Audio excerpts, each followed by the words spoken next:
बेशर्म बहू। शारजापुर नाम के शहर में एक रेवती नाम की लड़की रहा करती थी। वो बहुत ही सुंदर दिखा करती थी। कॉलेज में उसके बहुत से लड़के दीवाने थे। अब एक दिन रेवती अपनी माँ से, गुड मॉर्निंग मॉम, मुझे कुछ पैसे चाहिए, कुछ काम है। अरे, तुम्हें पैसे किस लिए चाहिए? अरे माँ, कॉलेज में फंक्शन है, इसीलिए मुझे कपड़े खरीदने हैं, मुझे पैसे दे दो। हाँ, ये लो पैसे, मगर जो वापस आए वो मुझे दे देना। जी माँ।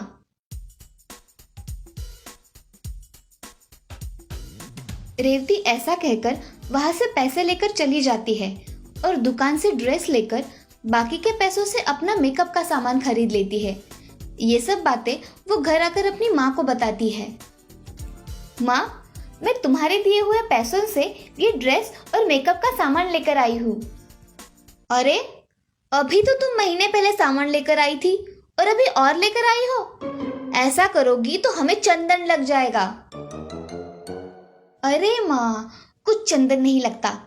तुम्हें पता है तुम्हारी बेटी कितनी खूबसूरत है? सारे कॉलेज के लड़के मरते हैं इस चेहरे पर। क्या अनाप शनाप बक रही हो, पता भी है। जस्ट चिल माँ, इतनी भी कोई बड़ी बात नहीं है। ऐसा कहकर रेवती वहां से चली जाती है। राधा मगर रेवती के बारे में सोचकर हॉल में बैठ जाती है। तभी रेवती के पिताजी सुभाष वहां आ जाते हैं। क्या हुआ है राधा, बड़ी चिंता में दिख रही हो? अरे, इस लड़की का क्या करूं मैं, बहुत बदतमीज हो गई है। पैसों की तो कोई अहमियत ही नहीं है इसको। मेरे दोस्त का लड़का है रवि, बहुत पढ़ा लिखा है और अच्छी जॉब भी करता है, बैंक में मैनेजर है। उसकी शादी के लिए लड़की देख रहे हैं। मैं सोच रहा हूँ कि हमारी रेवती अब बड़ी हो गई है, क्यों ना हम उसकी शादी कर दे, तो वह बड़ी और समझदार बन जाएगी। हाँ, वैसे आप सही कह रहे हो। जिम्मेदारी पड़ेगी तो ये सीधी भी हो जाएगी और ये रिश्ता भी अच्छा है।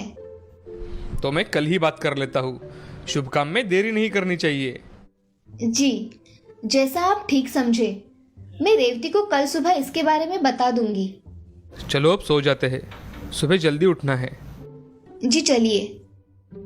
ऐसा कहकर सुभाष और राधा सो जाते हैं। अगले दिन रेवती की माँ उसको सारी बातें बता देती है और रेवती भी लड़का देखने के लिए तैयार हो जाती है। अगले दिन रेवती के घर रवि, उसकी माँ शीला और उसके पिताजी किशन आते हैं।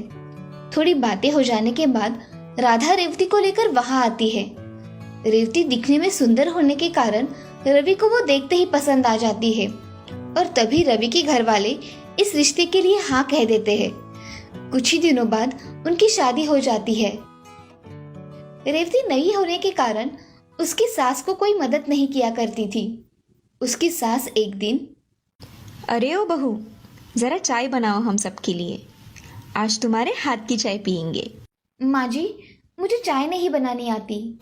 क्या तुम्हें चाय भी बनानी नहीं आती? नहीं माँ जी। खाना तो आता है ना? नहीं माँ जी, मैंने आज तक कुछ भी बनाया नहीं है। क्या कह रही हो?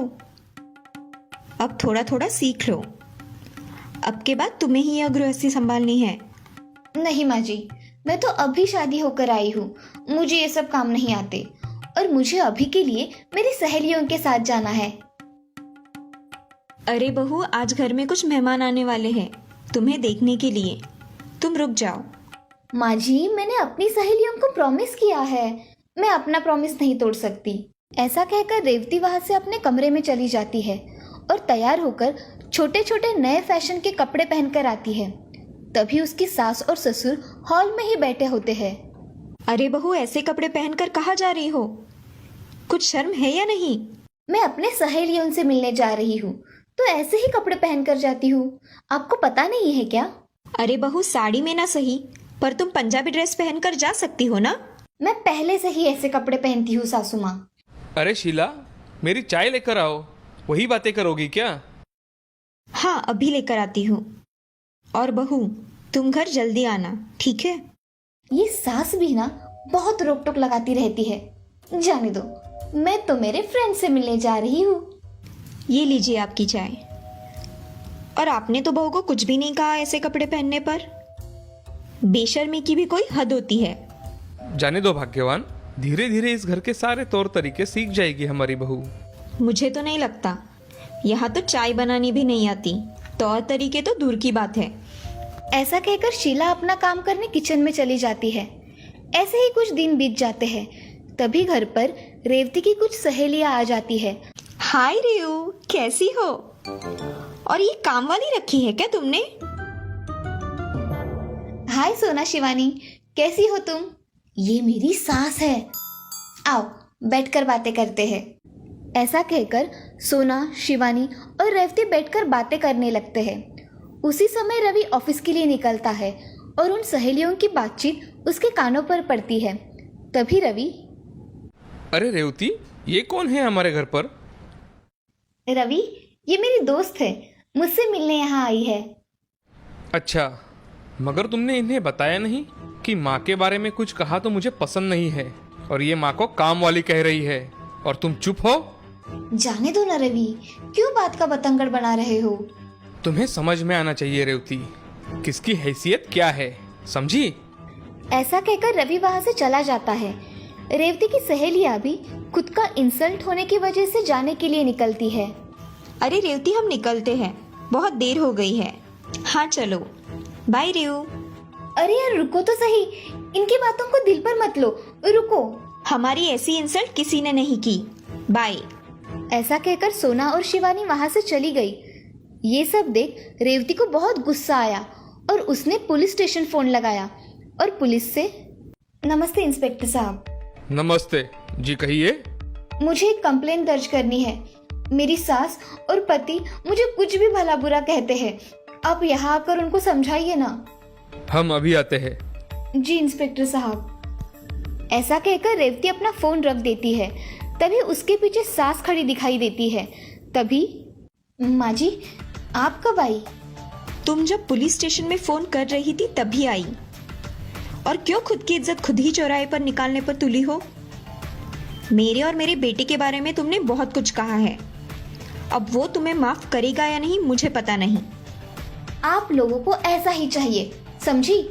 फिर ठीक है बहू, मैं मेरे बेटे को बुला लेती हूँ।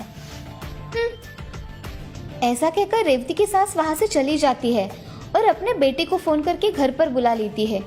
ये सब सुनकर रवि हक्का बक्का हो जाता है और जल्दी जल्दी में घर चला आता है। तभी रवि के घर पुलिस आ जाती है। पुलिस को देख रवि, क्या हुआ इंस्पेक्टर साहब, आप यहाँ? मुझे आपकी पत्नी ने यहाँ बुलाया है। उन्होंने आपकी और आपकी माँ की कंप्लेंट लिखवाई है। क्या? मगर ऐसा कुछ भी नहीं हुआ है इंस्पेक्टर साहब। ऐसी कंप्लेंट लिखवाई है आपकी बीवी ने। रेवती, तुमने कंप्लेंट लिखवाई है? क्या हुआ क्या है तुम्हें? मैंने सही किया है। इंस्पेक्टर साहब इन्हें लेकर जाओ या इन्हें समझा दो। इन्हें किसी से बात करने की तमीज नहीं है। उसका ये बर्ताव देख रवि और शीला को बहुत बुरा लगता है। पुलिस रवि को बहुत खरी खोटी सुनाकर वहां से चली जाती है। तभी रवि और शीला अपने कमरे में चले जाते हैं। कोई किसी से कुछ बात नहीं करता। तभी रेवती बोलती है, अच्छा हुआ, इनको ऐसा ही सबक मिलना चाहिए था। अब आया ऊंट पहाड़ के नीचे। ऐसा कहकर रेवती दूसरे दिन अपने मायके निकल जाती है। सारी घड़ी घटना रेवती की सास पहले ही उसके माँ को बता देती है और रेवती के घर आने के बाद रेवती की माँ उससे, रेवती तुझे समझ में आ रहा है तूने क्या किया है? बसा बसाया घर उजाड़ दिया है तूने।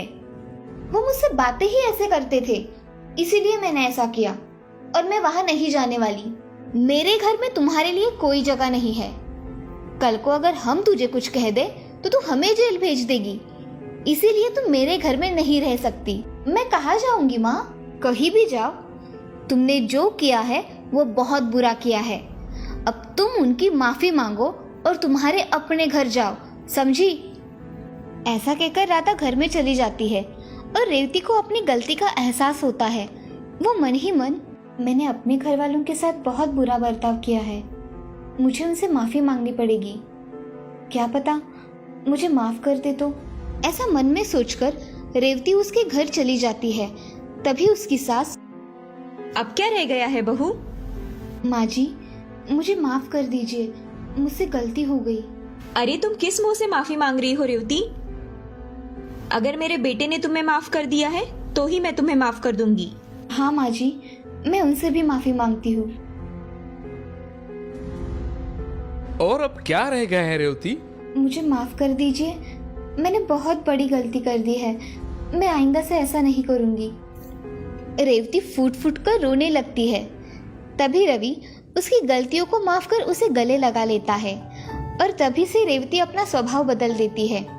अब वो घर में सारे काम मन लगाकर सीखती है और बड़ों का सम्मान करती है। अब वो पहले वाली बेशरम बहू नहीं रही थी, अब वो संस्कारी बहू बन गई थी। इस कहानी से हमें ये सीख मिलती है कि जिंदगी में हमेशा दूसरों के प्रति आदर रखना चाहिए, कभी भी किसी का अपमान नहीं करना चाहिए, सभी के साथ अच्छा व्यवहार करना चाहिए। झगड़ालू